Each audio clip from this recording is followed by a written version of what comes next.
you very much. And now I will give the floor to our friend, Professor Samir Siah, one of your supervisor for this great talk that I will also really like to congratulate from now. The floor is yours. Merci beaucoup, Monsieur le Président.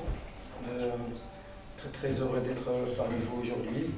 Et surtout que j'ai eu ma matinée dans le service où elle s'est vraiment donnée à fond.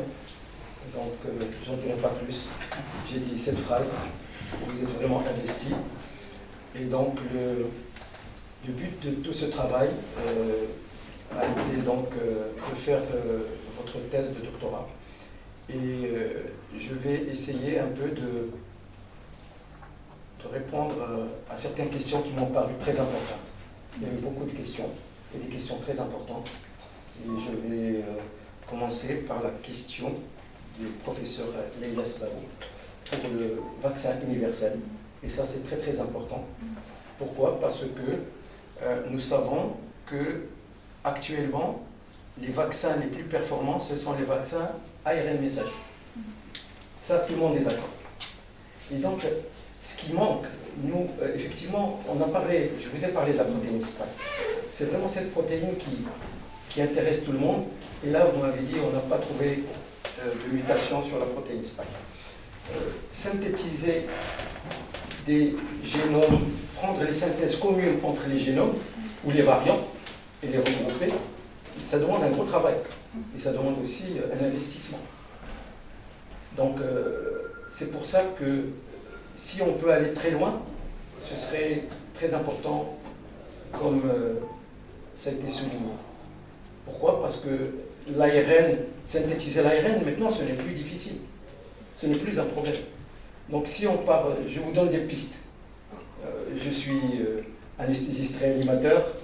Je suis vraiment d'être au chaud parmi mes amis et les enseignants confrères. Mais je vous donne cette piste. Et pour répondre aussi au professeur Evo, parce que ça c'est d'une importance capitale. Et Monsieur le Président l'a vite mentionné, le variant indien, et nous, j'en parlais avec le professeur Ibrahimi, de l'autre côté, à l'hôpital militaire, notre vrai souci, c'est pister le variant indien. Quand est-ce qu'il est arrivé au Maroc? Quelle est son origine géographique? Séquencer ce génome. Nous, on a un peu de... C'est vrai, c'est vrai. Pas beaucoup, mais on a un tout petit peu pour faire ça. Et je vais rebondir sur la question qu'a posée... On va pas passer beaucoup de temps pour répondre. Donc, c'est un problème vraiment de ressources. Donc, le variant indien, il inquiète tout le monde, et vous voyez tout ce qui sort maintenant dans le UK. Vous savez qu'Oxford, c'est les pionniers. Il y a deux villes qu'il faut retenir dans ce problème de séquencing, c'est Oxford et Seattle. Bedford est à Seattle, et il y a Pibus qui est à Oxford. C'est lui qui gère tout ça. Et donc eux, le variant indien, actuellement, il est en train de leur faire passer des nuits blanches. Pourquoi? Parce que la contamination augmente, et puis ils ne savent pas quoi faire. En plus, ils ont vacciné avec AstraZeneca. Ils n'ont vacciné qu'une première dose. Et donc ils touchent quoi? Ils touchent les gens qui ont été vaccinés par la première dose, et touchent surtout les sujets jeunes qui n'ont pas été vaccinés. Donc ça, c'est pour parler un peu du vaccin universel.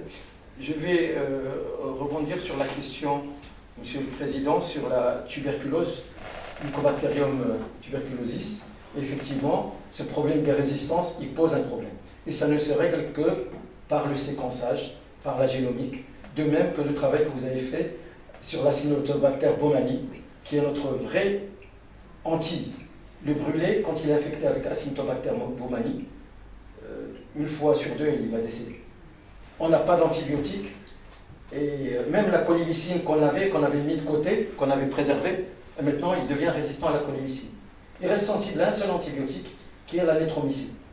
Donc les bacilles multirésistants, c'est du domaine de nos collègues qui ont le séquençage très facile, pour nous aider à trouver l'antibiotique idoine. Alors pour mon ami le professeur El Azami, il a posé la question comment est-ce qu'on peut s'entraider pour arrêter la pandémie, pour essayer de sauver le plus de patients possible ici au Maroc. Moi, je l'ai vécu personnellement à Tanger. Un matin, c'était le 20 juillet, on m'a appelé pour amener une équipe et aller à Tanger. Et on était en face vraiment d'une catastrophe humanitaire, où il y avait beaucoup de patients qui étaient des patients de réanimation, qui étaient arrivés à la fin, c'est-à-dire au niveau du 9e jour, ou quand il y a l'orage cytokinique. Et ils étaient là devant l'hôpital. Et ce qu'on a pu faire, c'est mettre en place une clinique privée. Et on a pu un peu... Mais les leçons qu'on a retenues, d'ailleurs j'ai tout écrit,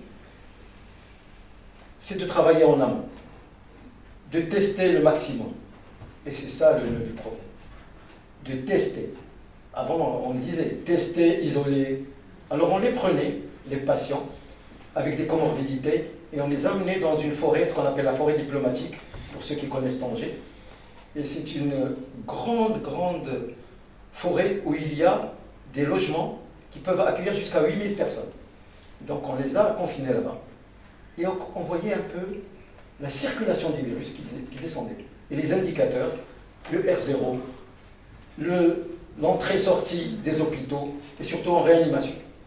Moins de patients en réanimation.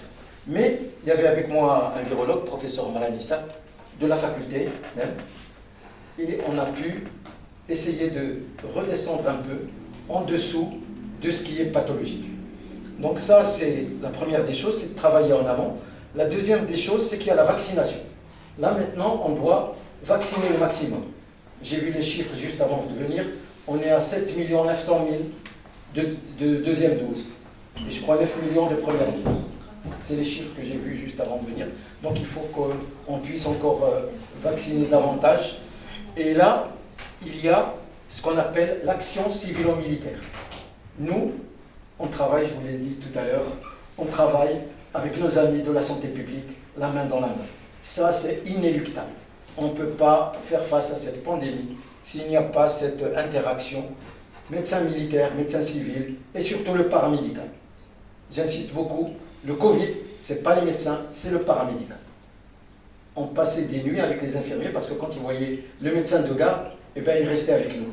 Donc, ils ne pouvaient pas aller dormir et on a sauvé ce qu'on pouvait. Alors, l'autre souci qui était donc ressorti, c'est il faut, je vous l'ai dit, former des ressources humaines, des bioinformaticiens. On a les appareils, on en a ici au Maroc des appareils, mais nous-mêmes on ne trouve pas les bioinformaticiens. Je vous l'ai expliqué, je vous ai expliqué pourquoi. Où sont-ils?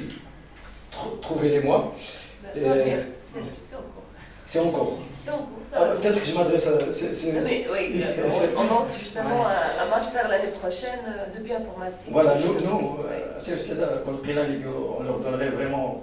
Mais justement, si je me Non, bien sûr.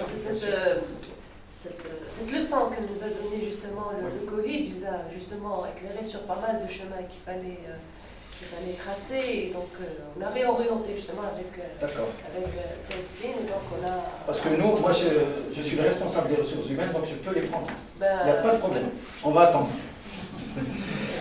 Les bioinformaticiens.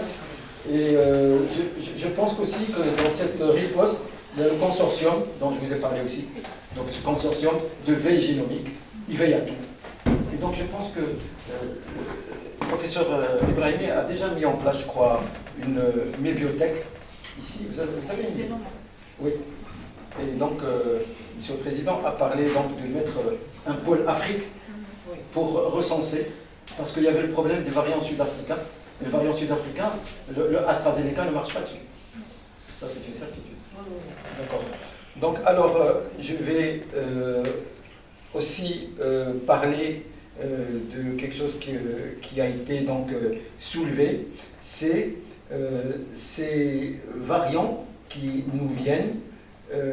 Est-ce que nous, en tant qu'enseignants, est-ce qu'on peut, au niveau de tous les laboratoires ici au Maroc, sensibiliser pour que, au niveau clinique, je crois que le professeur André a parlé de la clinique tout à l'heure, Le SARS-CoV-2, le Covid-19, le SARS-CoV-2, initial de Wuhan, la première souche, de la première vague, le variant indien ne donne pas les mêmes symptômes. Donc ça, c'est très important en tant que clinicien, je vous l'annonce, parce que ça ne donne pas les mêmes symptômes. Et il faudrait aussi qu'il y ait un travail de sensibilisation pour détecter les patients qui présentent ces symptômes. Quel est le problème? Vous vous souvenez du MERS? Le MERS, on n'en parle plus. Et pourquoi? Parce que le MERS, tous les patients avaient un syndrome de détresse respiratoire aiguë. Il n'y avait pas de patients asymptomatiques. Alors qu'ici, on se retrouve devant des patients asymptomatiques. Et le patient, il est asymptomatique, il postillonne. Donc c'est ça aussi, un volet, c'est de la sensibilisation des médecins. Parce que vous vous souvenez, les premiers, je vous en ai parlé, le premier patient qui est arrivé en France, de Chine, qui avait 80 ans, ils ont tourné, hein, il est passé par 3 hôpitaux avant de faire le diagnostic de Covid-19. Donc ça aussi, la sensibilisation clinique. En tout cas, je vous félicite pour ce travail. C'est un travail colossal, hein, je vous ai vu à l'œuvre. Vous avez même perdu un peu quelques kilos, hein. Ça c'est une certitude. Et je tiens à féliciter votre famille pour votre gentillesse. Ça nous fait un grand plaisir quand vous venez au service. Vous l'avez vu, hein, quand vous étiez en réanimation. Je tiens à féliciter aussi le professeur Ibrahimi pour toujours la porte ouverte. Hein. Ça fait, et bon, bien que je sois aussi membre du laboratoire, et je vous souhaite une bonne continuation dans votre vie familiale et dans votre vie professionnelle.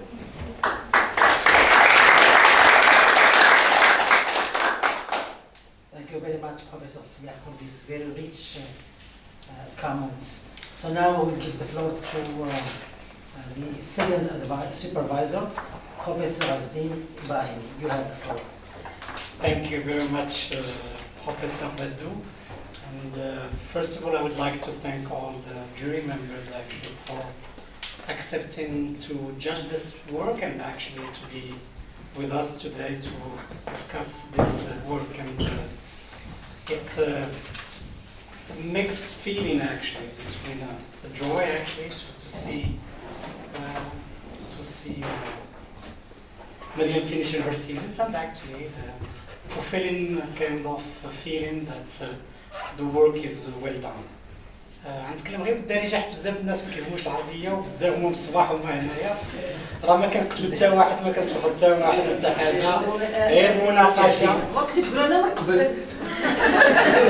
انا ما هضرتش معاكم كنهضر على هذوك ثلاثه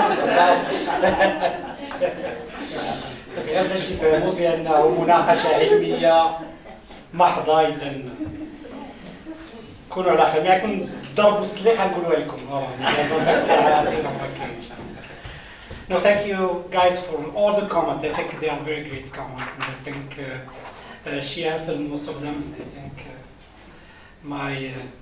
my partner in the crime answered a lot of them also. So I thank him. I thank a lot Professor Sia. I remember that it was by the end of October, one of these days, and I talked to him on the phone, and William went to see him, and we worked on that in a couple of hours. So I thank him very much for his trust, and he's part of our lab, and he's part of our team and family. And beside all of that, I think that our doctor MDs did a great job actually during this COVID, because I think, as he said, it's I have just this human dimension to the things.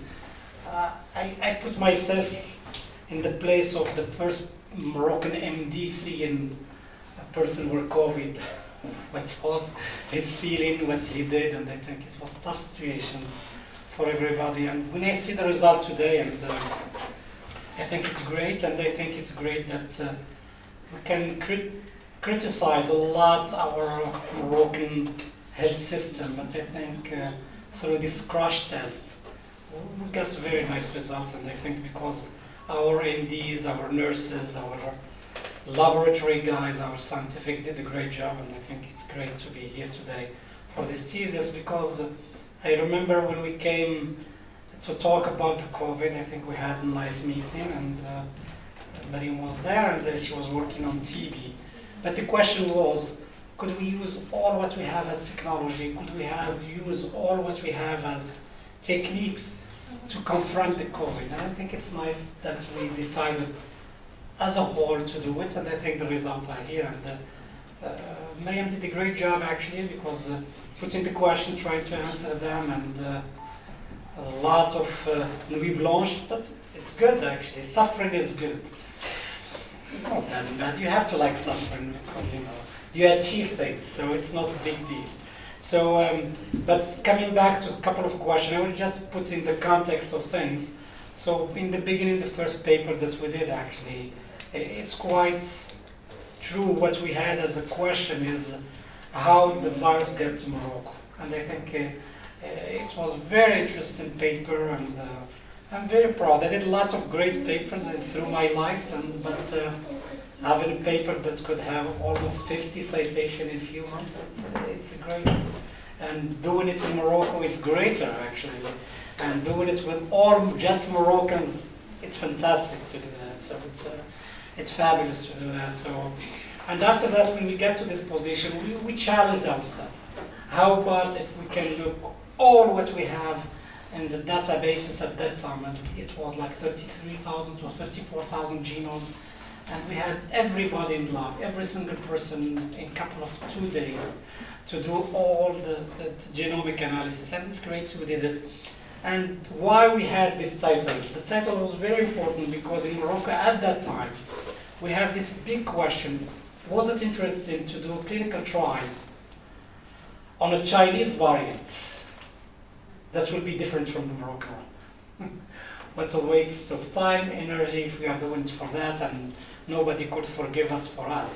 So when we did it, actually, we gave, it was really very important to say for now, at that time, it was the same virus, and it's really great to start clinical trials. And I think by doing clinical trials in Morocco, we gained a lot of things, because actually we got the law that came out actually, and we did a very nice clinical trials that a lot of people are criticizing, but I'm sure when they will see the results by October next year, inshallah, it will be a very big surprise. It's one of the clinical trials where we are not looking at vaccination and infection, but every 2 weeks you are looking at the immunity and looking at all the biomarkers.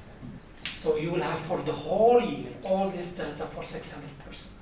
It's why it's very interesting, and I think the data that will be coming out will be interesting for absolutely for Sinopharm. So the other thing for the other papers, I think Leila was here when we sequenced, lots of people in the room, when we sequenced this famous first genomes in the lab, and I think it was, it's why science sometimes is not just having results and data. Maybe the most important is the human dimension of things. You know, sometimes you will be older like me, and Mariam will remember that one night she was sleeping on the table, on the desk, and, because it was 4 o'clock in the morning, and she couldn't, after 2 nights without sleeping, she was still alive and sleeping on the desk, on the table. So in science there's a lot of emotions, because it's a human, and when it's crisis it's worse, or it's better.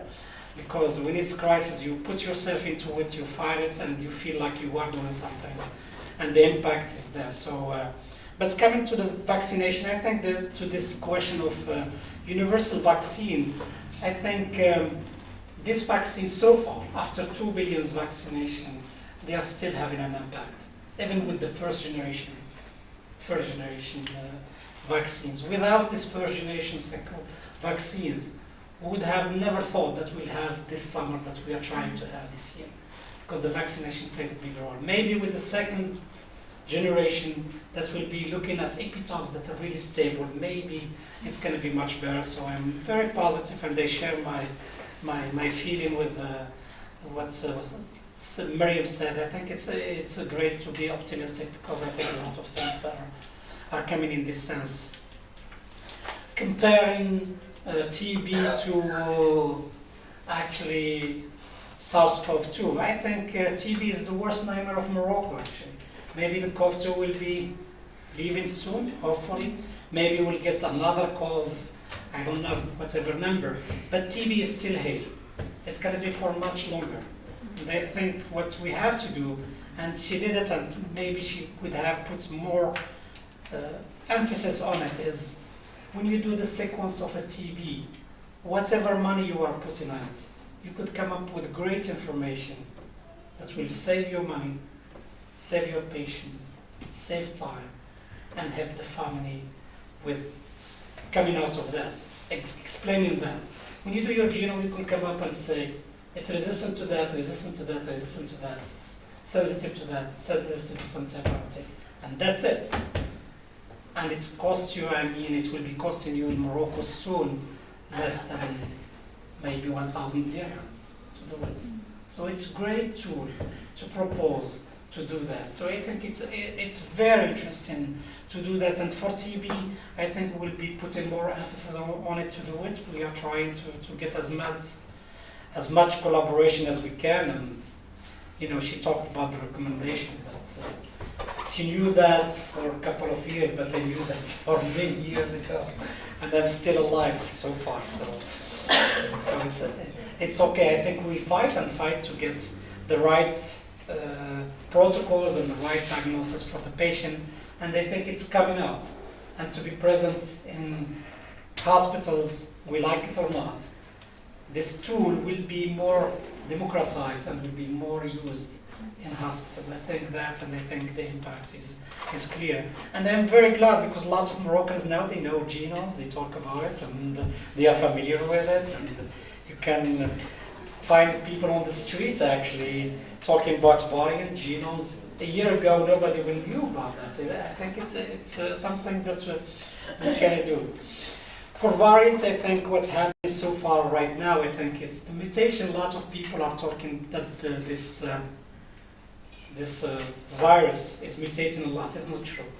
This virus is mutating really at a slow pace compared to other viruses. I think what we are seeing right now is a couple of VOC, variants of concern, and we count them, there are like 3 or 4 of them. And though some of them disappeared completely. If you go back to Wuhan, variant is gone, the D614 is almost gone, the Alpha is almost left out in Britain now. In Britain you have just the Delta, the Indian one. So what's going to happen is just a real evolution that will happen most of the time. You will have a dominant variant that will be taking place. And it's happened with Wuhan, it's happened with the D614, and it's happening right now with the Alpha one. And I think the Delta will be dominant for a while, but I hope that Delta will be the last one, because that would be great actually. Because I think with the vaccination, maybe Delta will be coming to Morocco most likely, it will be dominating in Morocco, but I think with the vaccination, we are ahead of that, and maybe we'll be escaping all the negative impact. So I think most of the points were taken by Samir or discussed by my friends. I think I will just go back to مريم what I have to say. I think she was talking about 6 years. That's just the first time she came here to the Lord, so it doesn't count. But I think I met her the first time 13 years ago. That's true. But I met the Alcmarti family way back, so 18 years. So, and it's a terrible confrontation when you meet the Alcmartis, you know. It's because the Alcmartis, they have this capacity or looking for perfection. I think if I have to choose a name, it will be perfection rather than Alcmarti, because each one of them is really can make you suffer with their perfection. I mean, I know Ruqayya for many years, and I know Maryam for a couple of years. But every time you talk to them, they cannot settle for something in between. They will come and say, no, it's not that good. Say, well, it's good for me. No, it's not good for me. So, who's the boss, you or me? So I just, you spend your life asking this question, who's the boss? So with them, it's a really funny thing, because every time you meet them in the lab, you start by talking. It's going to go up in the voices. It's going to be some crying. And after that, you come up with some kind of results. And you go back with the same. So it's just going to come back to you. And you prepare to yourself to the next round, because the next round is coming anyway. So it's very interesting. But I keep telling her, and I know that Ruqayya is the same thing. They are in the same mold, kind of. So sometimes it's very difficult to be perfect. And maybe I keep thinking, if all the big scientists were that perfect, could we have all these discoveries?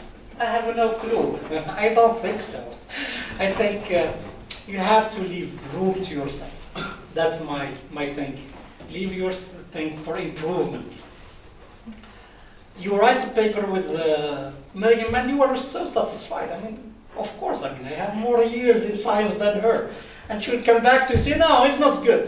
Who's the boss again? I know what is good, I know what is not good, but it's very interesting. I think it's something that I like people challenging me, and I like people being challenged. It's something that I like.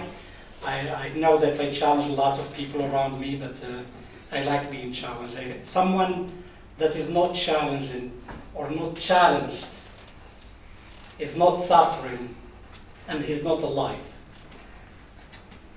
To be alive, you have to suffer. Because if you are comfortable in your corner, you cannot do much. You cannot improve. You cannot, do a lot of things that you wish to do.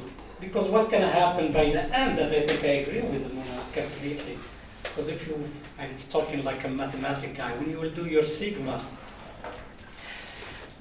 you will see it's not that bad. It's great. I think it's a great life. It's so far. I hope that you will be, even if I don't agree with it 100%, that you'll be keeping up with that. I think it's good. It's going to play against you many times in life, but sometimes it will be working for you. So why not? I think it's a way of doing things. But what I tried doing all this time is just to neutralize you from yourself. It's a very philosophical kind of thing, but it's the truth. I think we shouldn't be that harsh on ourselves. It's not worth it. It's good to be strict, to do things, but that's it. So not more than that. Don't stamp on it on your soul. If you leave a mark on your soul, you are doomed. So don't do it. Don't do it. You just do your thing, you do it correctly, nicely, and that's it, and after that things work out. And when the COVID came, nobody knew that we would be doing this great job, and I thank you very much. I have to say that, because you were very, very cooperative, very competitive, and I like that. People still come to me and say, oh, people are competitive. I say, yeah, you have to be competitive. Yeah, you have to do it. But I think you were all of that at the same time, and it has an impact on me. I learned a lot. I think during this 1 year, I got more gray hair, maybe. I lost a lot of neurons, maybe, but maybe I gained in a lot of things, and from them I learned a lot from Maryam. Maryam was an inspiration for me, I have to say that. Coming back to see me, I know that I will be challenged, and I like being challenged. I don't show it at the time. I could get angry sometimes, but I like that. I like being challenged, and all people working with me, they know that. I like being challenged, and it was a nice challenge. It was a nice challenge since the first day. You came to the lab, and you stood up, and I still remember when you stood up. And you said, I want to do that, and I asked her to go see Siyah, and I still remember the look on her face. She was almost saying, what the hell are you talking about? Are you going to sign this damn paper or not? So it's almost like that. So, but I think, it was something like that. Almost. Yeah. Nicer. From your point of view. So, but it was worth it. Thank you for your trust. I think it's very nice to be trusted by people around you, and I like being trusted by you. I like being challenged, and you are a good human being. Whatever you will be doing in your life, I am sure that you will be a very, very successful person. And I stop here, Mr. President.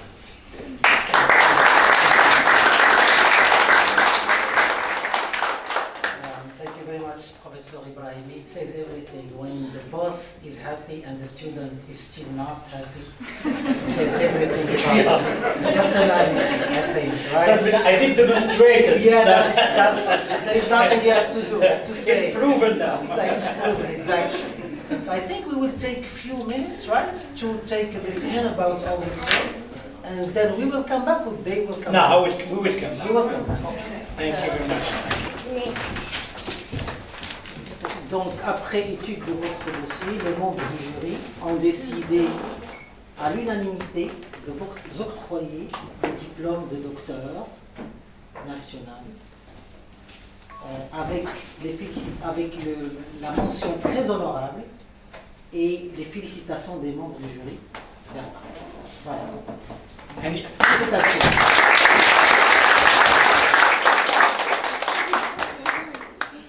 Docteur العمارتي, félicitations. زيد صوتك.